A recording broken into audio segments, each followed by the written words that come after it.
covers. I'll tell you, one of the problems you have when you bring in a quarterback that has not worked that much, whether it's Gary Brown or that pitch just a little high, it catches Gary Brown right up around the mask. Has a little too much on it. That one is the kind you lay out in front and let him run into it. The little flip is to Gary Brown. The ball should have been laid out in front of him. Gary Brown did take his eyes off it, but the ball was thrown a little too hard and not out in front of him, hit him right in the face mask. Now the Eagles have it, and Herschel Walker gives them some breathing room, takes it out to the 11-yard line. Well, I've just never been a big fan of pitching the ball in that situation.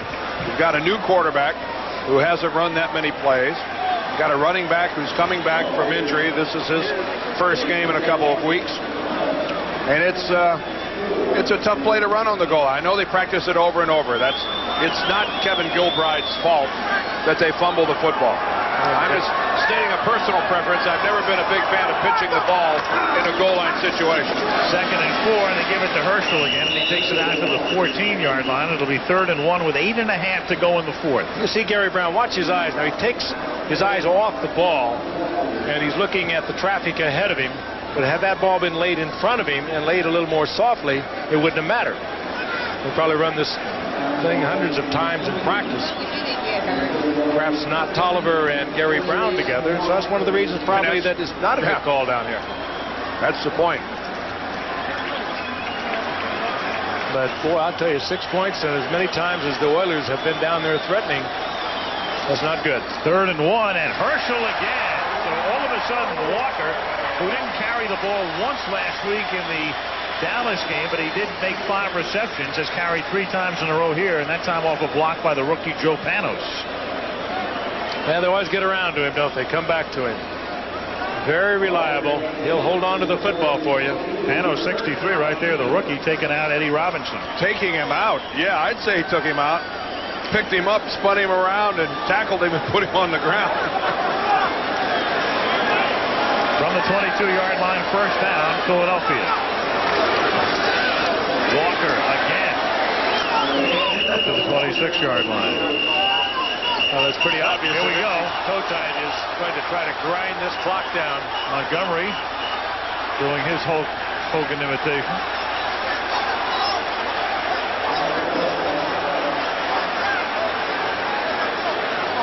This Eagle defense, the Oiler defense rather, they fight. They scrap week in and week out. They're trying to keep this club within striking distance. You got to give Jeff Fisher a lot of credit. Their offense just hasn't gotten it done this season, and yet there's been no quit in their defensive football team. They play with fire, they play with intensity, and they play with some nastiness. They know this game's not over with. 2nd and 6, and again they call Walker's number a 5th consecutive time, and he's close to a 1st down. Well, stopped by Blaine Bishop. I kind of like what I see with this offensive line of Philadelphia.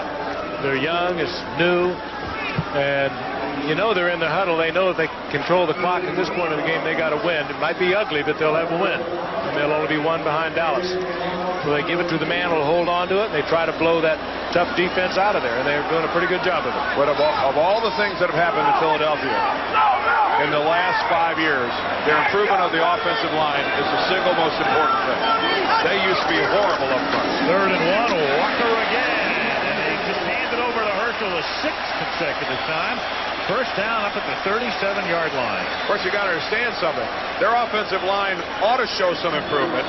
They've got a #1 draft choice in '91 in Antone Davis, a #1 draft choice in '93 in Lester Holmes, and a #1 in '94 in Bernard Williams.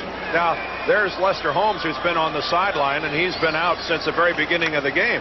But this is a team that has devoted some attention to the offensive line, and there's a good look at it right there. And it's been since 1981 when Jerry Sizemore went to the Pro Bowl. That's going to change for the Eagles. Walker, he's a horse and a half now. That's 7 straight carries for Herschel, but he needs a rest.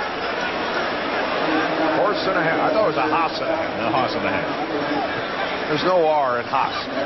Now we'll get a little offensive change, and Freddie Barnett comes in, Hebron comes in, and Walker will get a breather. Hand to hand.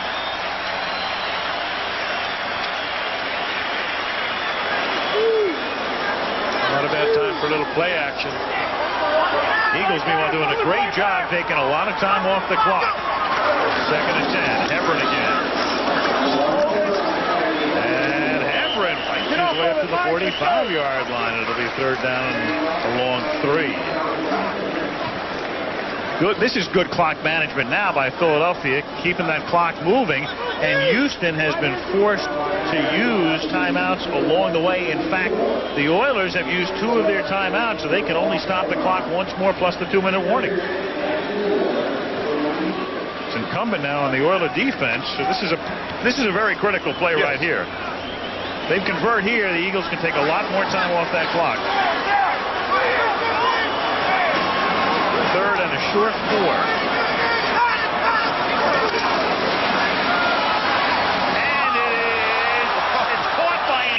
After it was deflected, I guess David Alexander, the center, winds up with it.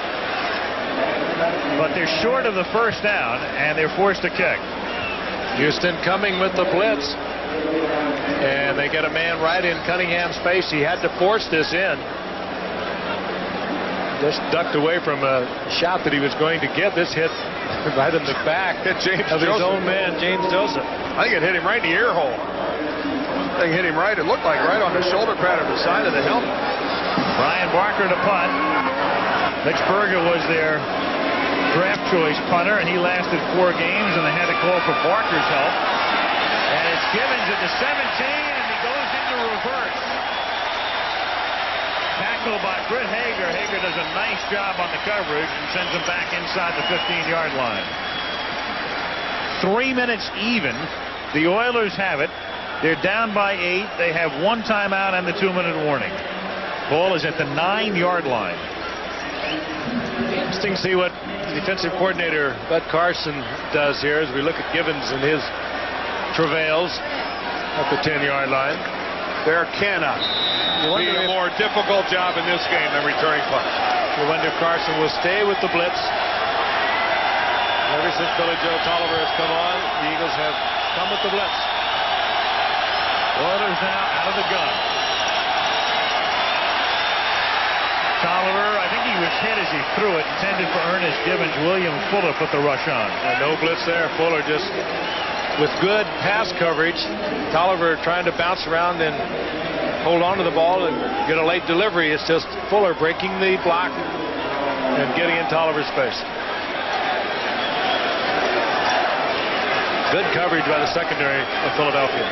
Yeah, Mark McMillan was the corner over there in coverage.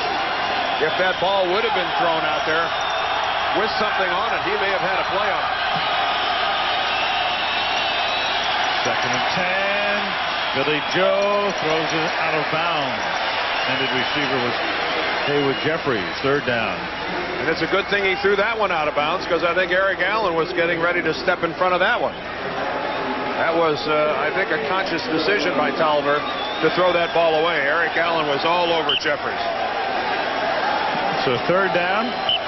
Oilers hanging in there all night long. They certainly had their opportunities, but still down by 8. Eagles are about to make a statement here. Their offensive line blowing the Oilers off the ball on that drive, using up the clock. They need a big play here defensively. 3rd down and 10. 4-man rush. The pressure is on. But Tolliver steps up, throws, and it's dropped. Gary Wellman dropped it at the 22-yard line, and they'll have to punt. Boy, I'll tell you. Well, Gary Wellman returning to action for the first time in months. I guess you can excuse it to somewhat, but this was a big play. It was 1st down yardage. Tolliver had bought the time to deliver it. It was right in there. Otis Smith got lost in the spin around, and Wellman just couldn't hold on to it. Camarillo to kick. Seidner to return it. Seidner to return it.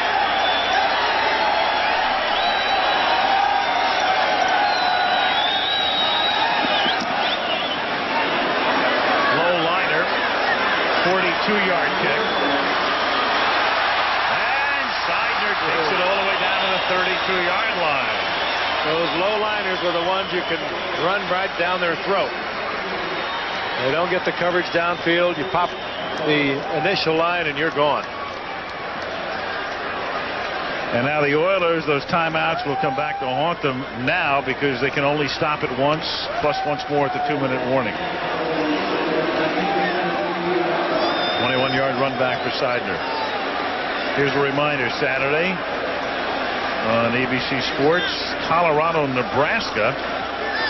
National game number 3 against number 2 at noon Eastern, 9 a.m. Pacific time, and then regional action.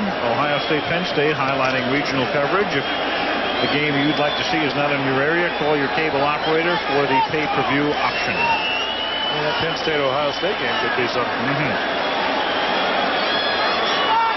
On the 32. Well, there's a whistle before the snap. Full start offense. Number 63 prior to the snap. 5-yard penalty, remains first down. Gary Wellman couldn't hold on, and the Oilers probably won't be able to hold on now as well. Tough year for Jack Pardee, one of the greats who ever played this game. Played 15 years in the NFL and head coach at the Redskins, old WFL, the Chicago Bears, winner everywhere he's been. He's had the Oilers in the playoffs in each of the years that he's been here. It'll be tough this year. 1st and 15 at the 37. Walker. And all he just wants to do now is stay in bounds, and the Oilers are forced to take a timeout at this point, and that's their final timeout.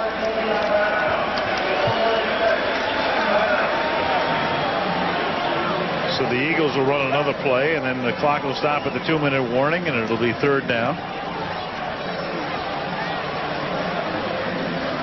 And you'll be able to take another 40 seconds at least off the clock. About 4 weeks down the line, we'll get to see the Oilers again.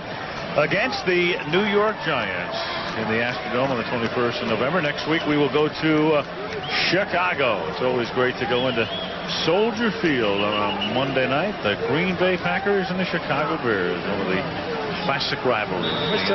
Both wear their old throwback uniforms. Wouldn't that be kind of fun? Yep. Eric Kramer is back for the Bears. He had a 300-yard game yesterday against Detroit. Are they wearing the throwback uniforms for that game? That's a good idea. I think they're supposed to. Are they? I read that before the season. We ought to wear our throwback. We'll get out the yellow uniform. We do. You know, the yellows. It's fitting that the Packers will wear that uniform on Halloween because those helmets look like giant pumpkins.